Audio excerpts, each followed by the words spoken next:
Од Фондот за здравствено осигурување брифираат дека се свесни за поплаќите на пациентите поради големото поскапување на лекот Фостер, кој го користат пациентите со астма. Според податоците, од околу 120 луѓе со астма, околу 10.000 го користат лекот кој покрај повисоката цена е недостапен во повеќето аптеки. Од Фондот додаваат дека се работи за внесување во употреба заменски лек со ист состав, кој би бил без доплата за пациентите, со што ќе се олесни достапноста до терапијата. За лекот Фостер од Фондот укажуваат дека за 2025 година се издадени 57.000 рецепти, а износот исплатен од Фондот изнесува над 2,5 милиони евра. Вклучувањето на нови лекови во 10 категории, односно во 10 генерички лекови, од кои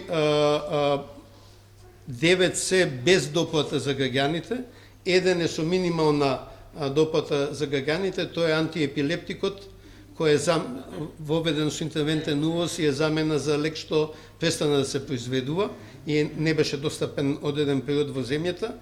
Значи, во сите други 9 категории воведените лекови се без доплата, а во 5 случаи цената на ново воведените лекови се со пониски референтни цени и доведува до намалување на референтните цени на лековите.